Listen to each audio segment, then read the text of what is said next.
Oke. Assalamualaikum warahmatullahi wabarakatuh. Hamdan wa syukran lillah, amma ba'd. Puji dan syukur mari kita limpahkan kehadirat Allah Subhanahu wa taala. Salawat serta salam mari kita curahkan kepada baginda alam yakni habibana wa nabiyana Muhammad sallallahu alaihi wasallam yang telah membawa kita dari zaman jahiliyah ke zaman benderang. Alhamdulillah. Izin memperkenalkan diri, nama saya Firdaus Sedikit Saputra dari program studi pendidikan Islam kelas 2A. Di sini saya akan melengkapi tugas ujian akhir semester Ilmu Pendidikan Islam yang akan meresum 10 materi yang saya hafalkan. Bismillah. Nah, masuk ke materi pertama, yaitu tujuan dan orientasi pendidikan Islam.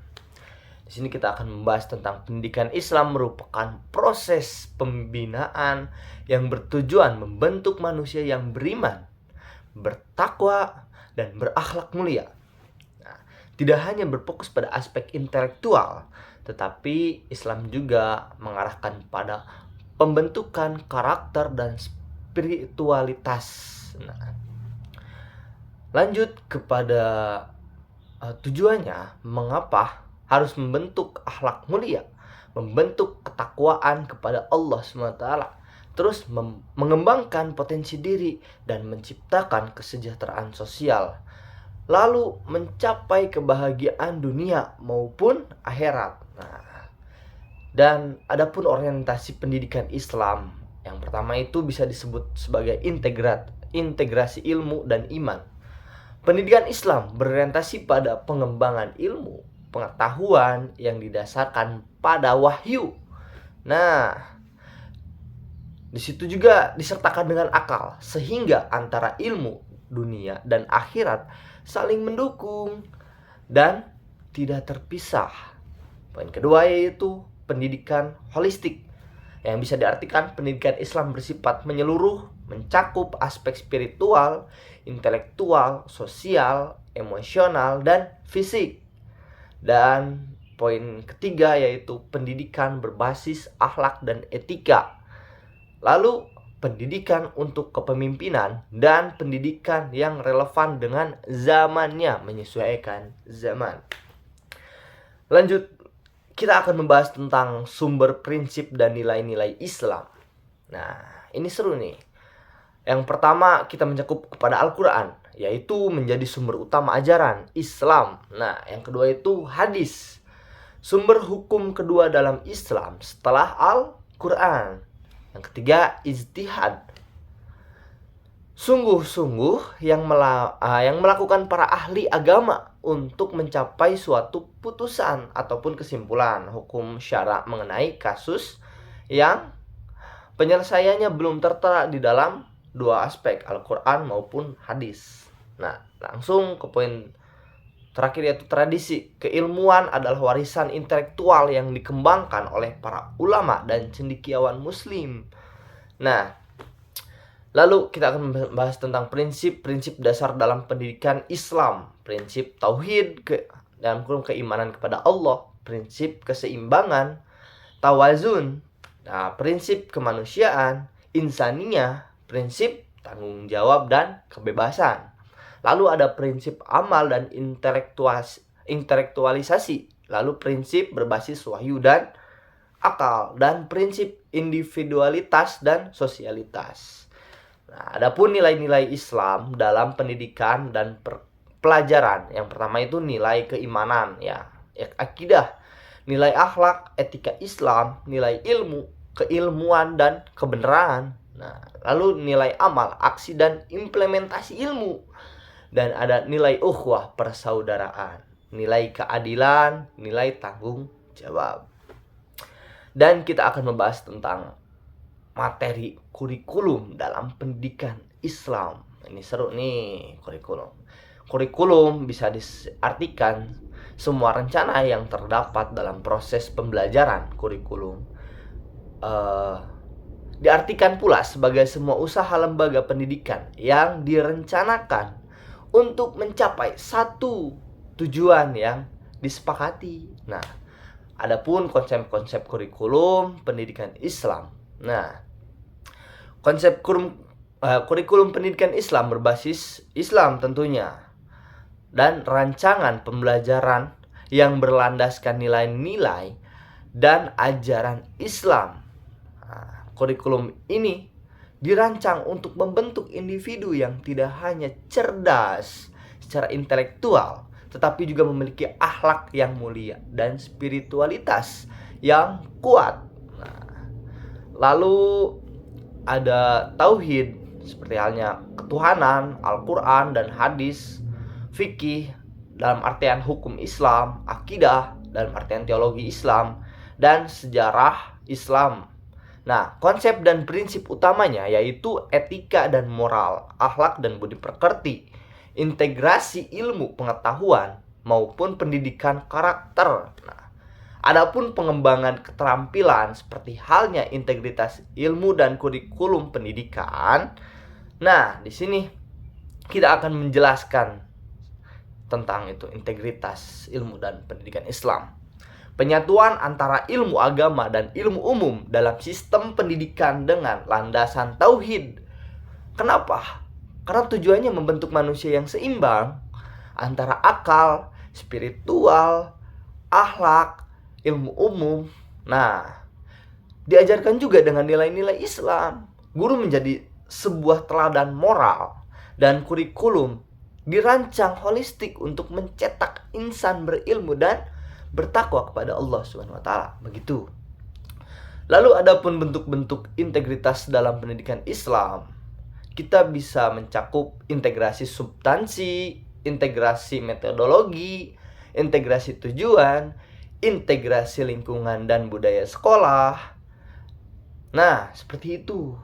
Lanjut kita kepada materi selanjutnya, yaitu metode dan pendekatan pembelajaran dalam pendidikan Islam. Ini sangat penting bagi guru.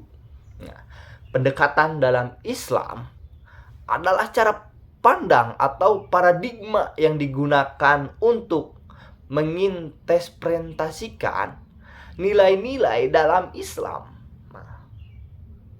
ataupun dalam pendidikan ya, dengan tujuan membentuk manusia yang beriman dan berakhlak mulia, seperti halnya tadi yang dijelaskan juga. Sedangkan dalam penggunaan metode pendidikan, pendidikan Islam tentunya, yang perlu dipahami adalah bagaimana seorang pendidik dapat memahami hakikat metode dan relevansinya. Karena apa? Dengan apa? Dengan tujuan pendidikan Islam, yaitu terbentuknya pribadi yang beriman, yang bersenantiasa sedia mengabdi kepada Allah Subhanahu wa taala. Seperti itu. Maupun ada pula metode pendidikan klasik dan kontemporer, bisa dijelaskan, yang berfokus pada pembelajaran yang sistematis, berstruktur, dan menekankan pada penguasaan pengetahuan. Nah, dan keterampilan dasar seperti membaca, menulis, dan berhitung. Itu metode klasik. Dan ada metode kontemporer yang bisa diartikan ataupun dijelaskan seperti pendidikan Islam kontemporer yang zaman-zaman sekarang gitu. Pendekatan pendidikan Islam yang dinamis dan relevan dengan perkembangan zaman. Nah, menekankan kepada pengembangan peserta didik secara holistik, termasuk aspek intelektual, spiritual, moral, dan sosial. Itu kontemporer yang terbaru. Seperti halnya kita bisa contohkan metode klasik, yaitu qudwah dalam artian keteladanan, imsal, perumpamaan, halakoh, diskusi kelompok, isyarat, dan kias. Itu bisa disebut cerita ya. Adapun kontemporer seperti halnya pendekatan kritis, Islam, dan sains. Mungkin itu sedikitnya. Lalu kita akan membahas tentang pendidikan dalam perspektif Islam. Nah, kita akan membahas tentang pendidikan dalam perspektif Islam, yaitu bisa diartikan dengan pendidik, mu'alim, ataupun murabi. Nah, dalam Islam adalah seorang yang bertugas menyampaikan ilmu, membimbing dan membina akhlak peserta didik agar menjadi manusia yang dekat dengan Allah dan berilmu dan berakhlak mulia. Kata kunci dalam pendidik dalam Islam yaitu mu'alim ataupun murabbi. Mu'alim bisa diartikan pengajar ilmu, murabbi bisa diartikan pembina akhlak, dan muzakir. Nah, muzakir ini bisa diartikan pemberi peringatan. Terus ada juga mu'adib, pemberi adab. Nah, di sini juga kita akan membahas tentang landasan pendidikan dalam Islam. Tentunya yang pertama itu Al-Quran dan hadis. Lalu ada Quran surat Al-Jumu'ah yang diartikan dialah yang mengutus kepada kaum yang buta huruf seorang rasul dari kalangan mereka. Nah, membacakan ayat-ayatnya, menyucikan mereka dan mengajarkan mereka kitab dan hikmah. Adapun hadis Nabi yang menjelaskan, sesungguhnya aku diutus untuk menyempurnakan akhlak yang mulia. Hadis riwayat Ahmad. Nah, di sini pun kita akan membahas tentang sifat dan karakter pendidik dalam Islam. Ini sifat tentunya harus jelas. Ikhlas mengajar karena Allah, bukan karena duniawi. Nah, sabar menghadapi berbagai karakter peserta didik, tawadu, rendah hati, tidak sombong karena ilmu dan bijaksananya. Bisa diartikan hikmah lah. Menggunakan cara yang tepat dalam mengajar, amanah. Nah, menjelaskan tugas sebagai tanggung jawab dan adil, tidak membeda-bedakan murid. Terus cinta ilmu dan belajar mengajar ilmu. Lalu kita akan membahas tentang peran dan fungsi pendidikan dalam Islam. Bisa mencakup beberapa aspek, yaitu menyampaikan ilmu, memberikan ilmu, nah, yang bermanfaat baginya, tentunya ya, dunia maupun akhirat. Terus membentuk akhlak mulia, tidak hanya mengajarkan pengetahuan, tetapi membina karakter peserta didik tentunya. Nah, lalu menjadi teladan, yang bisa diartikan uswatun hasanah, perilaku pendidik menjadi contoh nyata bagi peserta didik. Nah, lalu membina perkembangan jiwa, menuntun peserta didik menuju kedewasaan spiritual dan sosial tentunya. Adapun poin selanjutnya yaitu mendoakan peserta didik. Nah, Rasulullah SAW sering mendoakan muridnya agar diberikan pemahaman dan keberkahan ilmu. Itulah salah satu contoh untuk pendidikan. Terus pendidik ideal dalam pandangan Islam, seperti halnya aspek kriterianya ya, yaitu memiliki pengetahuan yang luas dan mendalam, dan akhlak menjadi contoh yang baik. Lalu metode menggunakan yang hikmah atau bisa diartikan bijaksana, komunikasi, lalu mampu menyampaikan materi dengan jelas dan mudah dipahami bagi peserta didik. Lalu peduli memahami kondisi peserta didik yang memberikan perhatian. Dan kita akan membahas tentang tantangan pendidik di era modern, era globalisasi nih. Yang pertama itu bisa disebutkan krisis moral ya dalam generasi muda, ataupun bisa disebutkan kecanduan teknologi yang negatif dan kurangnya keteladanan lingkungan masyarakat tentang hal itu. Lalu perubahan sosial yang cepat bagi anak-anak muda sekarang. Begitulah. Mungkin lanjut kita akan membahas materi selanjutnya. Di materi selanjutnya kita akan membahas tentang karakter peserta didik dalam perspektif pendidikan Islam. Nah, dalam Islam sendiri, peserta didik dikenal dengan istilah thalib al-ilm atau penuntut ilmu, thalib al-ilmu. Nah, mereka bukan hanya orang yang belajar demi pengetahuan dunia, tetapi juga memiliki orientasi spiritual, yaitu untuk mendekatkan diri kepada Allah dan mencari ridhonya. Dalam pendidikan Islam, karakter peserta didik merujuk pada sifat, sikap, dan perilaku yang harus dimiliki dan dikembangkan oleh seseorang peserta didik. Nah, yang diartikan murid. Nah, berdasarkan nilai-nilai Islam, karakter ini bukan hanya soal kecerdasan intelektual, tetapi juga mencangkup akhlak, keimanan, dan tanggung jawab serta sosial dan spiritual. Barang siapa yang menempuh jalan untuk menuntut ilmu, maka Allah akan memudahkan baginya jalan menuju surga. Hadis riwayat Muslim. Di dalam hadis sudah dijelaskan. Nah, adapun tujuan dari peserta didik, pendidik Islam, peserta didik Islam terhadap peserta didik.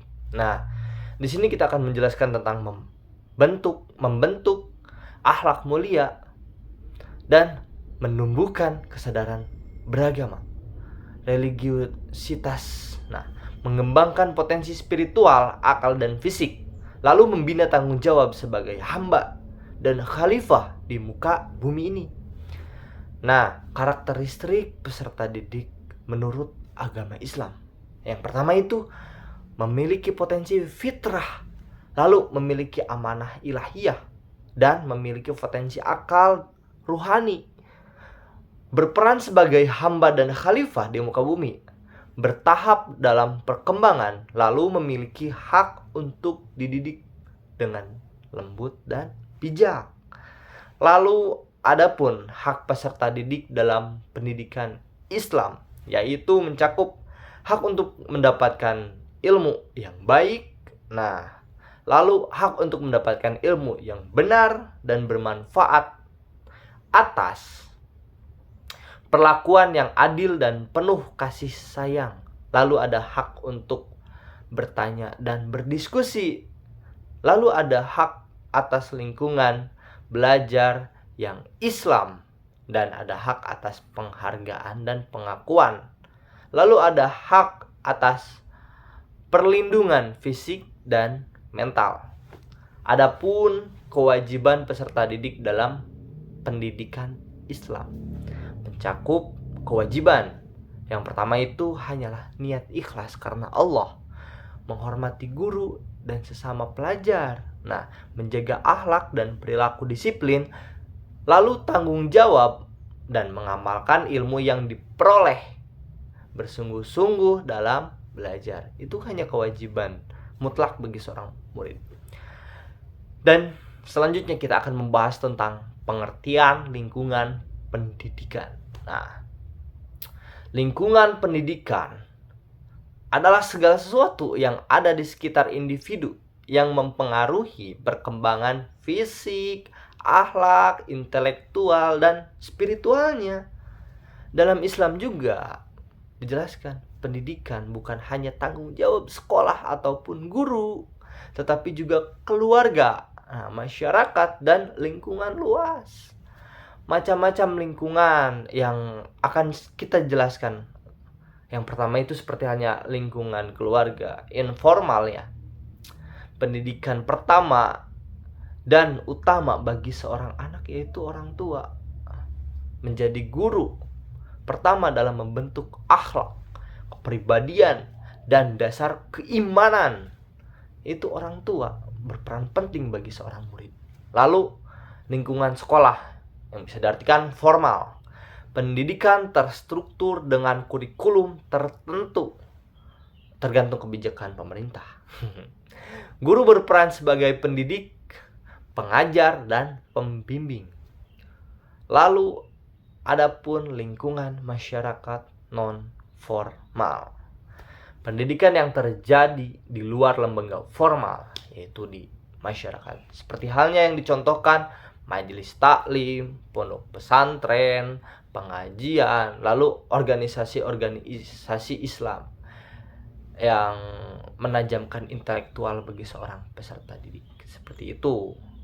Dan adapun lembaga pendidikan Islam bisa mencakup institusi yang secara khusus mengajarkan nilai-nilai Islam, seperti halnya dalam aspek ibadah, akhlak, maupun pengetahuan umum.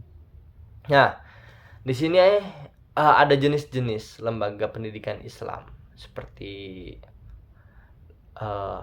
halnya pendidikan dasar pada awal Islam ya, terfokus pada Al-Quran, dan seperti halnya madrasah, pendidikan Islam formal dengan kurikulum agama dan umum.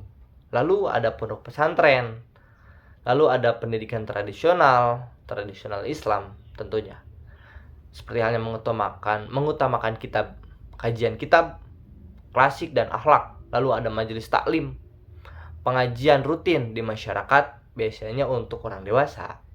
Perguruan tinggi seperti tempat tinggi berbasis keislaman seperti UIN, STAI, dan lain-lain.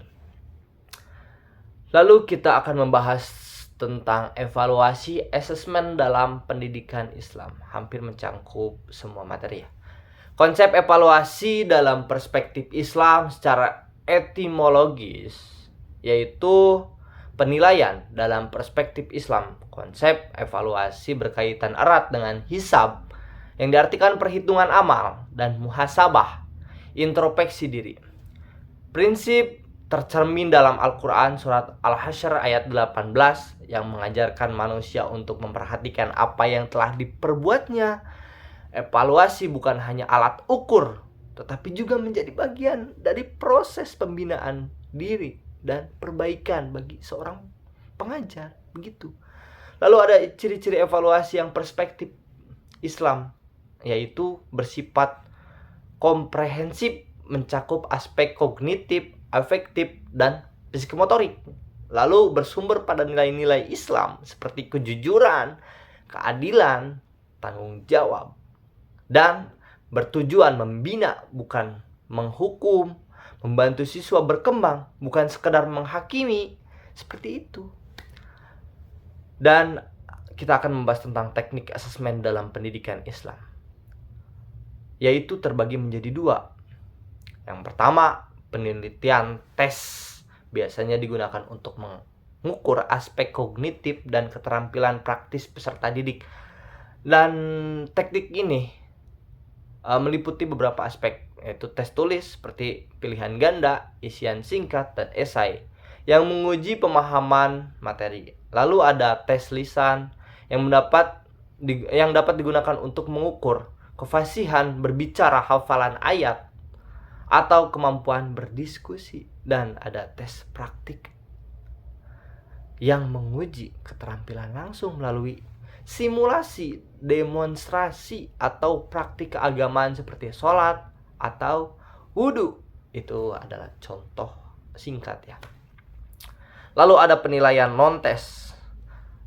Teknik seperti ini menekankan pada observasi dan penilaian kualitas sikap, perilaku, dan proses pembelajaran yang tidak bisa diukur dengan tes tulis. Seperti halnya contoh teknik non-tulis, yaitu observasi langsung terhadap perilaku peserta didik selama proses pembelajaran maupun aktivitas keagamaan. Penilaian proyek yang menilai hasil kerja kreatif dan kolaboratif siswa, seperti membentuk karya ilmiah, presentasi, atau kegiatan sosial. Dan portofolio, yaitu kumpulan hasil karya siswa yang menunjukkan perkembangan dan konsistensi dalam belajar jangka waktu tertentu. Itu pun penilaian diri yang mendorong siswa untuk melakukan refleksi atas pencapaian dan kelemahan diri. Lalu penilaian teman sejawat yang mengembangkan sikap saling menghargai dan bertanggung jawab. Dan kita akan membahas tentang pengertian integrasi ilmu dan Islam. Ini sangat menarik. Integrasi ilmu dan Islam, sebuah upaya memadukan antara ilmu pengetahuan umum, sains, teknologi, sosial dengan nilai-nilai ajaran Islam agar tidak terjadi pemisah dikotomi yang diartikan antara ilmu dunia maupun akhirat. Mengapa perlu integrasi? Mengapa perlu? Coba. Karena ilmu dan agama tidak boleh dipisahkan. Ilmu adalah agama yang mendorong umatnya untuk mencapai ilmu dengan niat ibadah. Seperti halnya konsep integrasi ilmu dalam Islam. Al-Quran banyak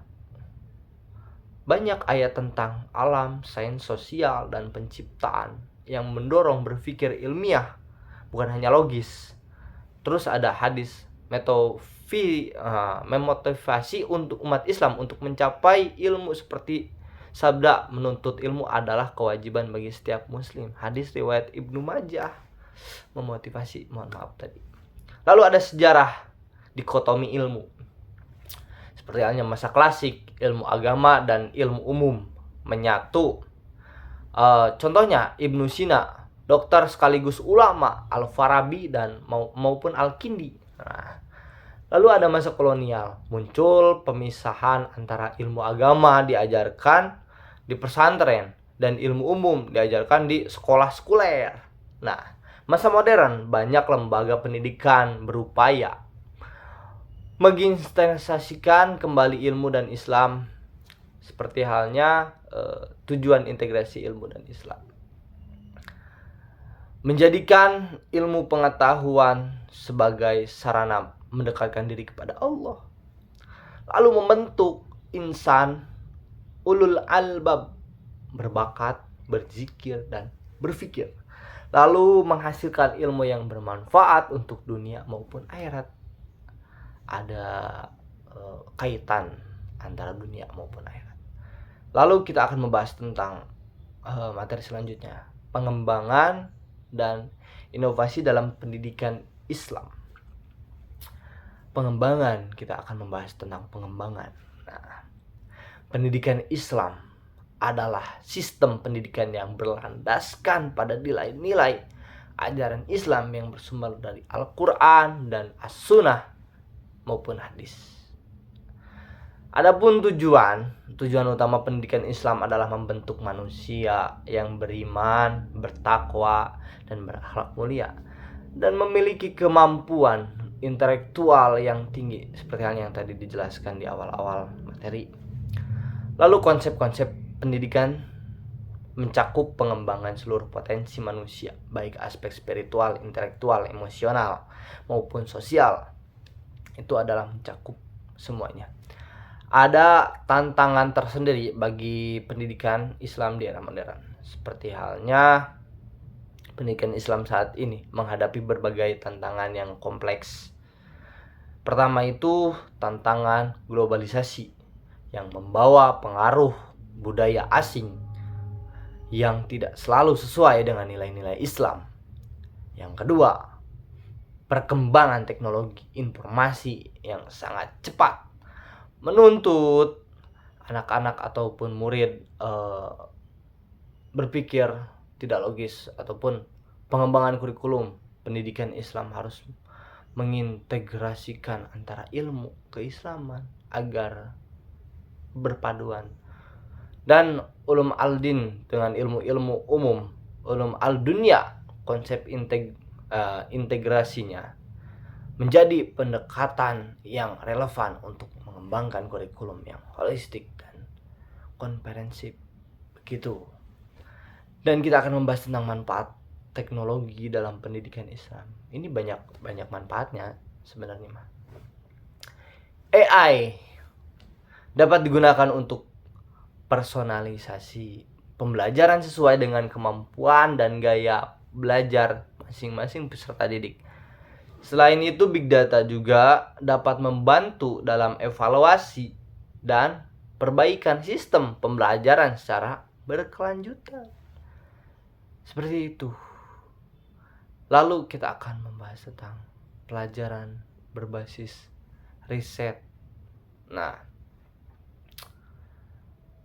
pembelajaran berbasis riset adalah pengembangan yang didasari penelitian dan penemuan melalui sesuatu mata pelajaran yang mengintegrasikan riset di dalam proses pembelajaran dalam rangka membangun pengetahuan dengan mengembangkan cara dan menemukan menyelesaikan masalah. Seperti itu pengembangan riset.